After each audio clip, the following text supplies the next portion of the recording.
Merci beaucoup. Bonsoir à tous. Bonsoir à tous les Sénégalais qui nous suivent aujourd'hui. Nous sommes réunis pour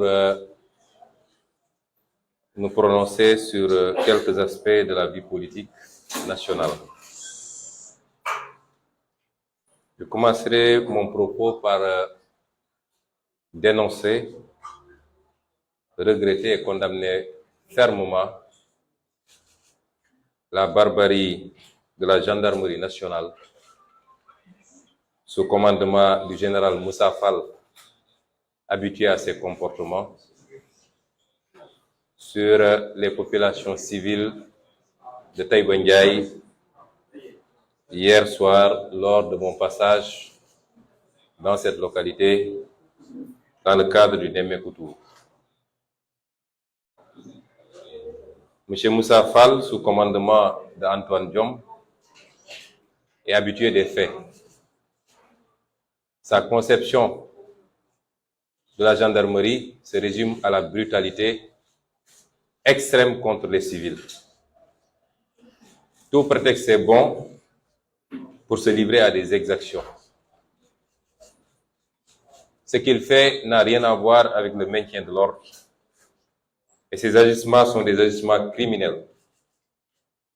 Hier, beaucoup de jeunes de Taïba Ndiaye se sont retrouvés à l'hôpital avec des blessures très graves. Des jeunes désarmés qui, contrairement d'ailleurs aux manifestations qui peuvent exister à Dakar, non seulement n'ont pas manifesté, mais se limitaient à accueillir un leader politique, mais nous étions dans des contrées qui ne sont pas habituées au contact avec les forces de l'ordre. Ce qui fait que, malgré la supériorité numérique, ces jeunes ne sont pas battus contre ces gendarmes.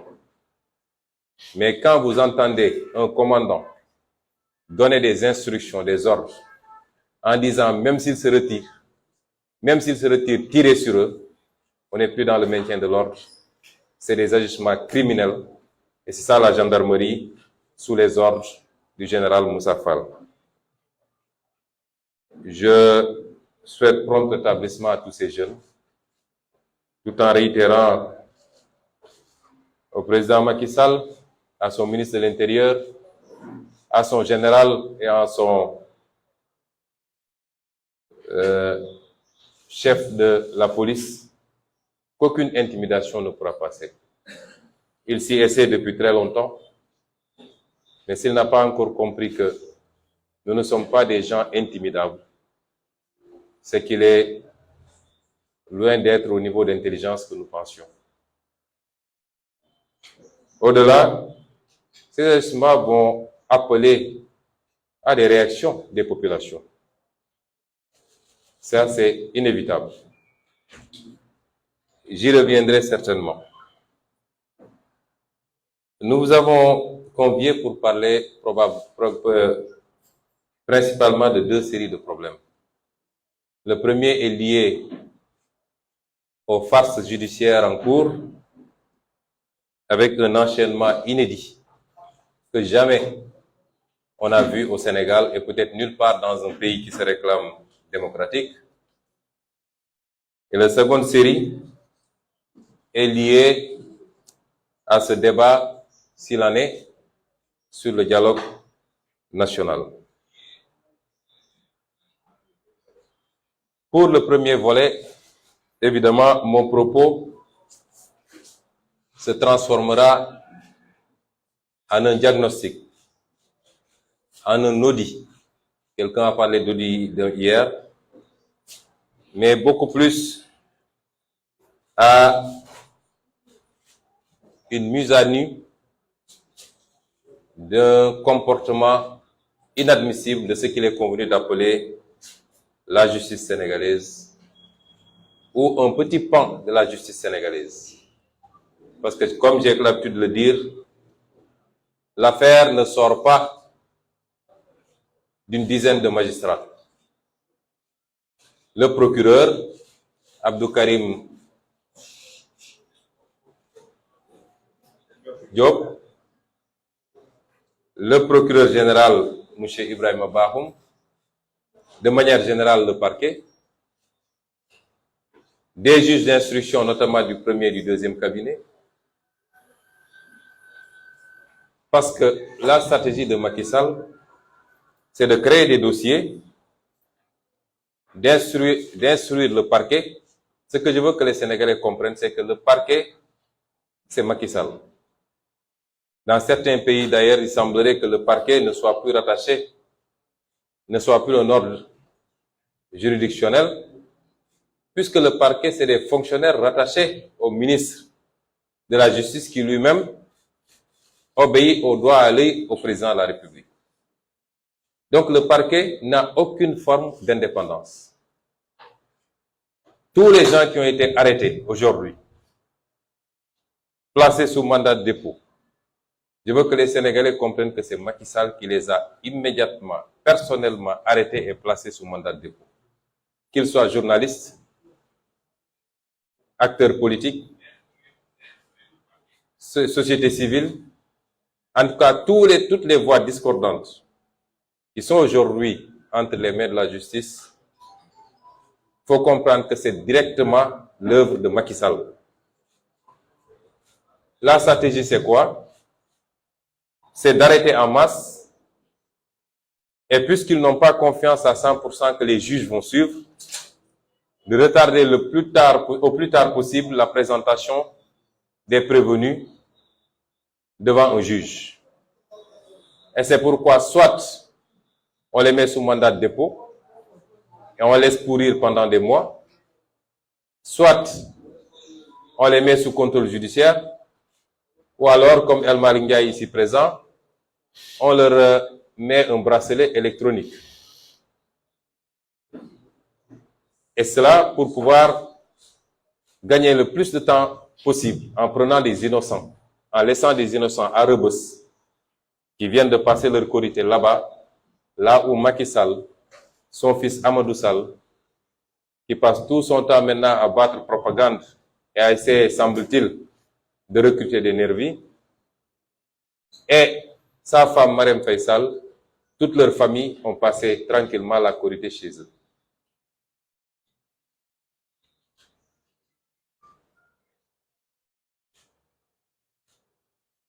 Une fois que la procédure est lancée, la seconde phase pour Macky Sall, c'est de se donner les moyens de trouver impérativement des juges suffisamment dociles, suffisamment couchés pour accepter de finir la sale besogne en prononçant des condamnations. Et vous comprendrez pourquoi cette frénésie dans les affectations des juges ces derniers temps. Il y a à peine 2 mois, il a procédé à un vaste mouvement en passant par les consultations à domicile. Et il y a à peine 1 semaine, il a procédé encore à des mouvements. Parce qu'il est à la recherche de juges qui accepteraient de faire ce qu'il veut, principalement pour Ousmane Sonko, mais également pour tous ces détenus politiques, dont il ne sait désormais plus quoi faire. Tout ceci me ramène à dire simplement que la justice est devenue l'un des maux les plus profonds de la société sénégalaise. Pas l'ensemble de la justice. J'ai toujours rendu hommage à cette écrasante majorité de magistrats qui disent non, qui refusent, qui se battent. Lors de ces dernières affectations, des magistrats ont été affectés. On m'a rapporté que des magistrats ont été rapportés, et de sources sûres, puisque ça vient de magistrats, simplement parce qu'ils ont refusé de demander dans leur plaidoirie une condamnation à 2 ans ferme à mon encontre pour un dossier simplement supposé de diffamation. Des magistrats, des juges d'instruction viennent d'être affectés, et ce qu'on leur reproche, c'est d'avoir accordé la liberté provisoire à des militants de PASTEF de Keur Massar. Des magistrats ont été affectés à Tamba, à Kédougou, à Tamba, à Matam, ou qu'importe, simplement parce qu'en tant qu'assesseur, ils n'avaient pas accepté de jouer le jeu. Je peux vous dire que le renvoi de la dernière fois, le renvoi du 8, serait lié au fait que le président du tribunal, le président de la cour d'appel, n'a pas encore trouvé des magistrats qui accepteraient, des juges qui accepteraient de suivre les instructions pour prononcer une peine d'inéligibilité. Mon propos donc ne s'adresse pas à tous les magistrats. Je vous ai dit qu'aujourd'hui, c'est quelques postes au niveau des parquets, au niveau des cabinets d'instruction, au niveau de la Cour suprême et du Conseil constitutionnel qui risquent de mettre ce pays à feu et à sang. Mon rapport avec la justice, jusqu'à présent, est un rapport fait de persécution, de violation de mes droits et de déni. Depuis 4 ans, je suis persécuté par la justice sénégalaise. Comme jamais un homme politique n'a été persécuté. Et je vais être très factuel. Je veux que les Sénégalais et les Sénégalaises, et je veux également que nos partenaires internationaux comprennent bien ce que je suis en train de dire. Tout ce que je dirai sera adossé à des faits précis, à des dates, sur les violations de mes droits par la justice sénégalaise, mais également sur un certain nombre de dénis de justice me concernant.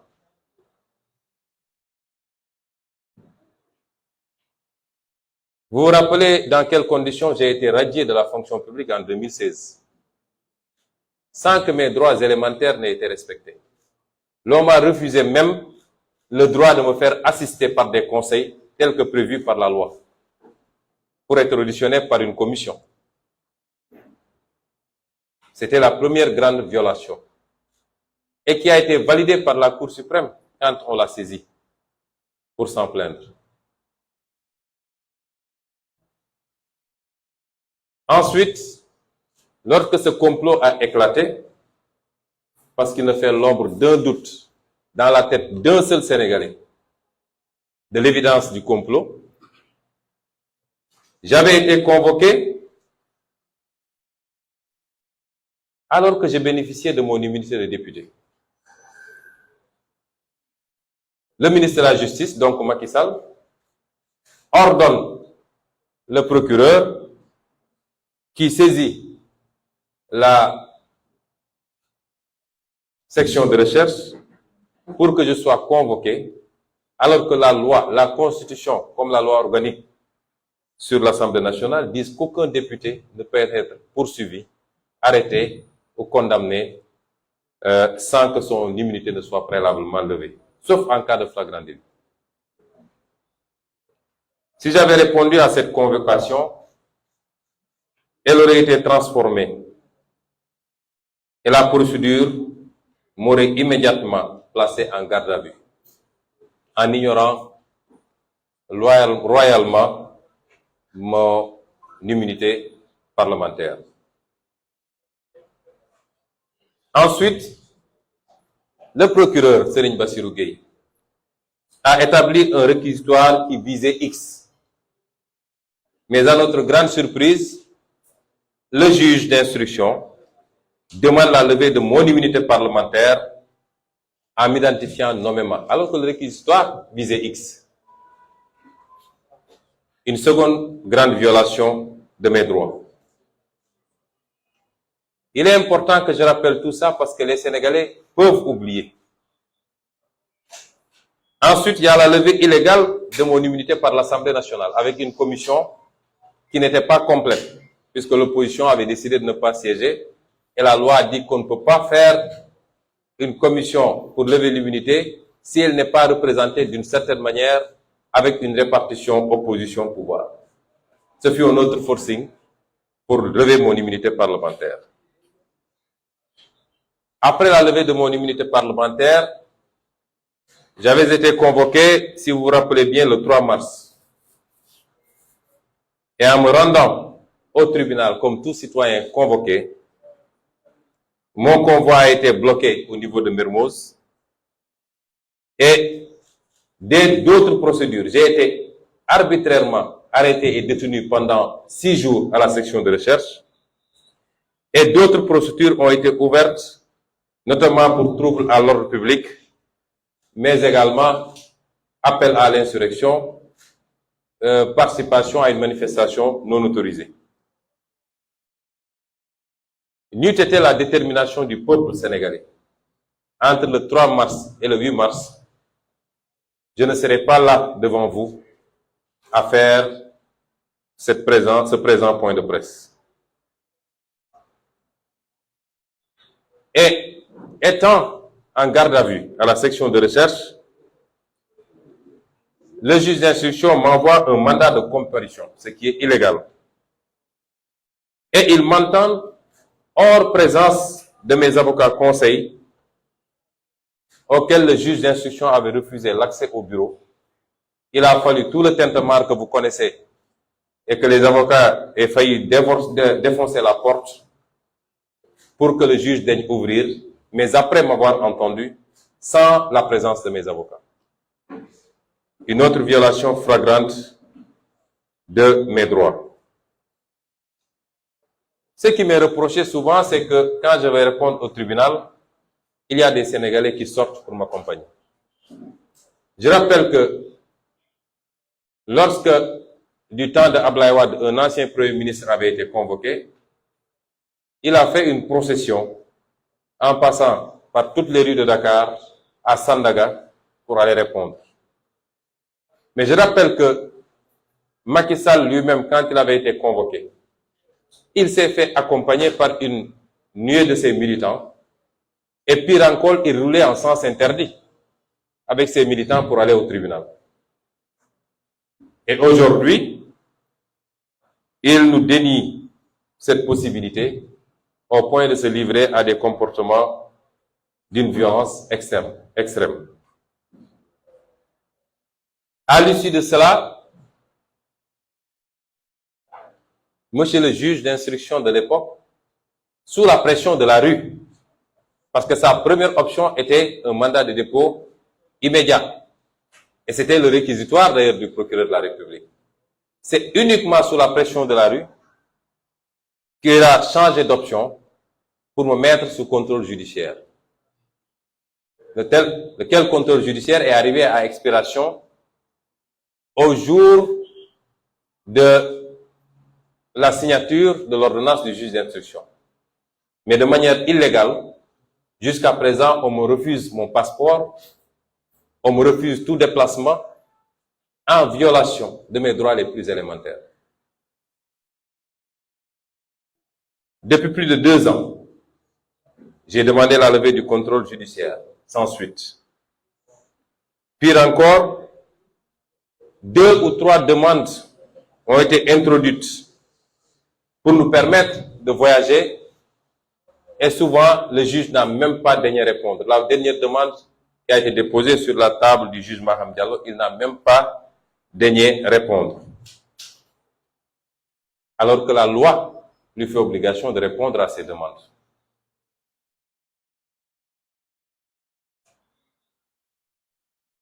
Ensuite, toujours dans la violation, l'instruction catastrophique du dossier par le juge Maham Diallo, qui a été choisi sur des bases que tout le monde connaît pour venir être en mission commandée au service de Macky Sall. Peut-être c'est une histoire de parenté, peut-être c'est une histoire d'argent, peut-être c'est une histoire de pression. Ce qui est constant, c'est que lui, Maham Diallo, sait qu'il n'a pas fait une instruction dans ce dossier. Il ne remplissait pas les conditions minimales pour gérer ce dossier, puisqu'il s'était prononcé 1 an et demi à l'avant sur ce dossier en publiant un article à charge contre moi. Il ne pouvait plus être présenté les garanties minimales d'impartialité pour instruire ce dossier. M. Maham Diallo a fait fi de tous les éléments qui montraient que c'est un complot, une farce et un mensonge récupéré par l'État du Sénégal. Un certificat médical que tous les Sénégalais ont vu. Un gynécologue qui témoigne et qui émet plus qu'un doute et qui est menacé tous les jours et qui, avec des éléments à l'appui, en preuve, montre qu'il y a eu tentative de corruption sur sa personne par le juge, l'avocat Sow et M. Mahmoud Diallo. De faux prélèvements qui disparaissent, perdus dans la nature. Il a fallu que le juge, 2 ans plus tard presque, mette la pression, fasse un forcing pour obtenir un avis du centre. Ça veut dire que ça n'a respecté aucune procédure.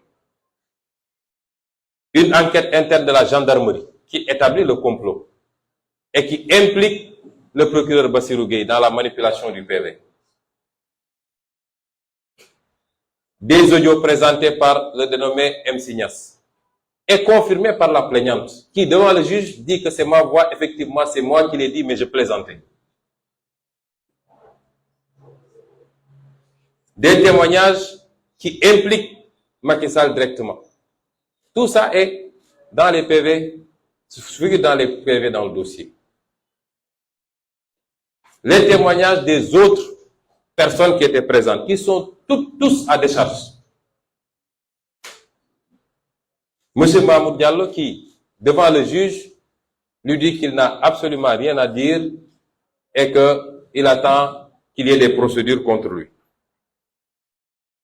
Autant d'éléments. Et malgré tout, M. Maham Diallo a trouvé le moyen de renvoyer ce dossier. Je veux dire que je ne suis pas surpris d'ailleurs par l'autre dossier qu'on agite et pour lequel on retient un de vos collègues, messieurs les journalistes, concernant M. Frédéric Napel, qui est un acolyte et un complice de M. Maham Diallo. Je détiens des éléments sonores où ce monsieur lui-même dit que c'est M. Maham Diallo qui l'a fait venir de Guinée-Bissau pour assurer sa sécurité. Qui lui a demandé d'assurer la sécurité de la plaignante. Qui, dans cet audio, affirme même intervenir dans le cadre d'un prévenu qui aujourd'hui est en détention, qui a été arrêté pour trafic de faux billets pour plus d'1 milliard et qu'il dit qu'il intervient pour le compte de M. Maham Diallo pour que ce prévenu-là soit traité autrement. Allant jusqu'à promettre à ses interlocuteurs de leur donner leur part dans le butin. Et dans cet audio, ce monsieur va jusqu'à dire que l'ancien Semga préparait un coup d'État pour le 3 avril passé et que c'est lui qui a empêché ce coup d'État et qui en a parlé à M. Macky Sall. C'est ces gens-là qui, aujourd'hui, fréquentent le bureau du doyen des juges et servent de relais entre lui et autre chose. Et dans cet audio, ce monsieur dit que c'est le ministre de la Justice et le ministre de l'Intérieur qui lui ont demandé de porter plainte contre M. Frédéric Napel, contre M. Babacar Touré de Kewoulo et M. Ousmane Sonko. Que Babacar Touré sera jugé au mois de juin, il sera condamné à 25 millions et 6 mois, et que Sonko sera jugé au mois d'août, il sera condamné à 500 millions et 1 an ferme. Que c'est ces engagements qui lui ont été donnés par le ministre de la Justice et le ministre de l'Intérieur. Voilà la mafia d'État que nous avons aujourd'hui.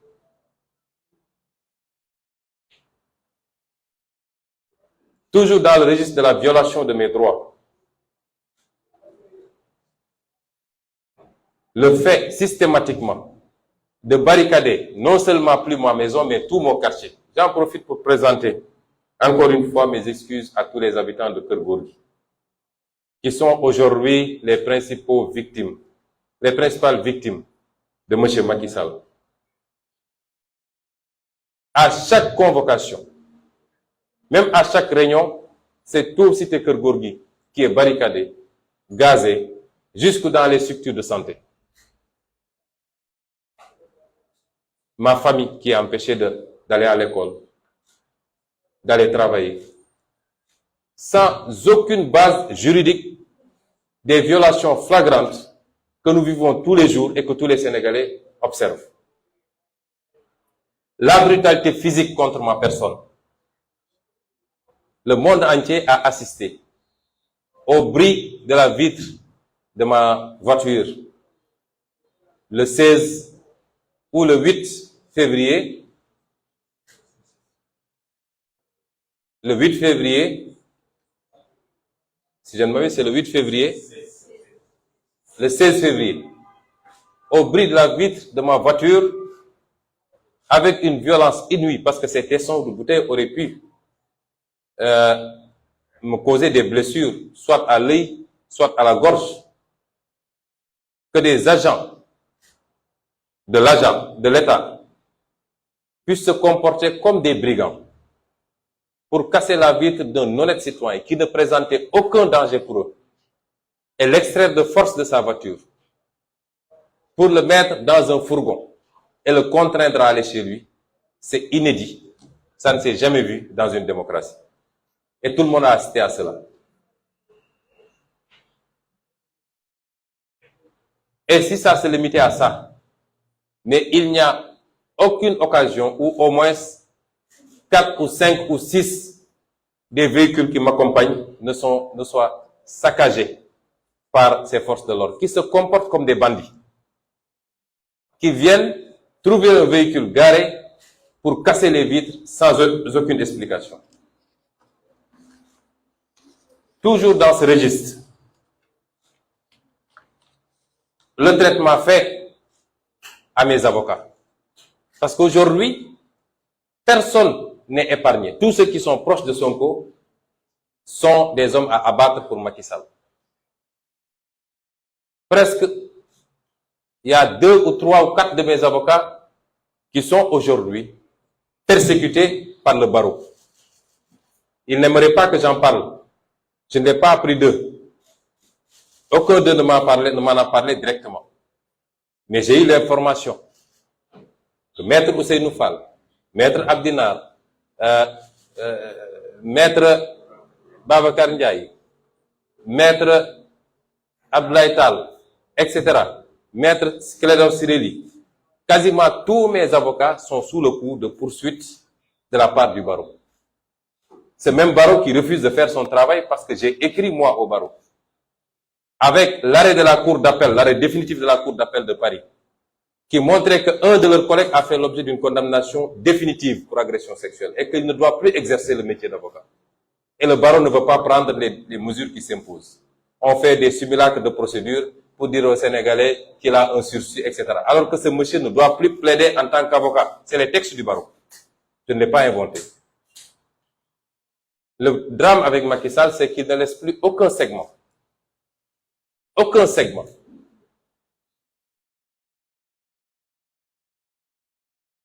Vous avez vu le traitement qui a été réservé à un avocat étranger, Maître Juan Branco. Un traitement d'une agressivité que personne ne peut comprendre. Cueilli mani militari à l'aéroport, après un voyage de plusieurs heures, avec des gaillards armés jusqu'aux dents, pour être rapatriés directement chez lui. Quel risque et quel danger présentait ce frêle monsieur, j'allais dire, même pour le Sénégal? Absolument rien. Même notre avocat, Maître Guy Hervé Arkam du Burkina, s'est fait convoquer par le bâtonnier pour être copieusement sermonné. Parce que simplement, dans des procédures assez tendues, où chaque avocat défend son client, il a une posture ferme. Et tout ceci participe de la tentative d'intimidation des avocats pour qu'ils n'aient plus le courage de me défendre. Me permettrait de saluer, de remercier, de féliciter tous ces avocats. Très peu de Sénégalais savent que tous ces avocats me défendent sans me réclamer un centime. Ils sont plus d'une trentaine. Aucun d'eux ne me réclame rémunération. Ils le font pour le principe. Ils le font pour la vérité. Ils le font pour respecter leur sacerdoce. Vous avez vu le traitement qui a été fait, même à mes soignants. Même à mes soignants, médecins, infirmiers. Personne n'est épargné. Un traitement d'intimidation, de menace. Même la pauvre femme qui m'a accueilli le jour où je suis allé à la clinique, qui n'a fait que m'accueillir, me poser 3 ou 4 questions. Mon nom, mon prénom, mon âge, mes antécédents, si j'ai des antécédents en telle et telle chose. Qui ne s'est limité qu'à faire ça, aujourd'hui elle est sous bracelet électronique. Une dame qui n'est même pas sénégalaise. Je ne sais pas quel message on envoie à nos compatriotes africains. Du jamais vu. Mon autre médecin a fini à l'hôpital parce qu'il est de santé très fragile. Monsieur Boulos. Il a fini à l'hôpital pour des problèmes cardiaques. Tellement il était... On le convoque, on le menace, on lui met la pression. Docteur Ngom, mon ophtalmologue, qui a eu la bravoure de refuser catégoriquement le bracelet électronique. Convoqué et persécuté. C'est quoi maintenant l'exercice de la médecine au Sénégal? Docteur Niang, je le dis ici, que je n'ai jamais vu physiquement, à qui je n'ai parlé qu'une seule fois de ma vie, dont le seul tort, c'est que je me sois retrouvé dans sa clinique, parce que cette clinique-là est la plus proche de chez moi, à la cité Gorgorgui. Et c'est le début de tous ces problèmes jusqu'à présent. Les autres ont été convoqués. Docteur Cissé. Tous les autres. Docteur Awandoy. Simplement parce qu'ils sont des médecins qui ont eu à consulter Ousmane Sonko. La traque et les arrestations tous azimuts de nos militants, sympathisants et de toute voix discordante. Aujourd'hui, nous avons 355 détenus de PASTEF dans les geôles de Macky Sall pour des motifs plus erronés les uns les autres. Un simple texte. Moi, j'ai repris le texte de Bassirou Diomaye. Il a raison de dire qu'il y a une clochardisation de certains magistrats. Je le dis ici et je l'assume. Et c'est pour ça qu'il est détenu aujourd'hui. Et ils font Flores dans ce cas-là, les Fadilou Tall, etc. Des gens qui ne sont pas officiellement de PASTEF, les Cheikh Omar Diagne, les Karim, etc. Je parle, les Niddof, ainsi de suite. Tous ces gens-là aujourd'hui, est-ce que les Sénégalais sont en train de se rendre compte de ce qui se passe? Est-ce que ça ne crée pas un sentiment de révulsion, de révolte vis-à-vis de ce que Macky Sall est en train de faire? Et nous sommes tous là en train de regarder le monstre avancer, chaque jour un pas de plus vers son objectif, c'est-à-dire instaurer une dictature au Sénégal.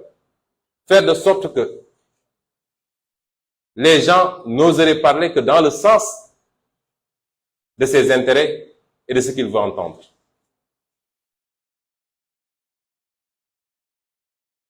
Toujours dans la violation de mes droits, la semaine passée, la Cour suprême a sorti un arrêt qui rejetait le pourvoi que nous avons fait. Et cet arrêt marque un revirement jurisprudentiel. Car pour la première fois dans l'histoire de la Cour suprême, le juge de cassation rend une ordonnance d'irrecevabilité en allant au fond des choses. Vous savez que la Cour suprême n'apprécie pas du fond. Pour la première fois, un juge de la Cour suprême apprécie le fond des choses, et alors que cela est de la compétence de la Chambre composée de plusieurs magistrats, mais ce n'est pas de la compétence d'un seul juge.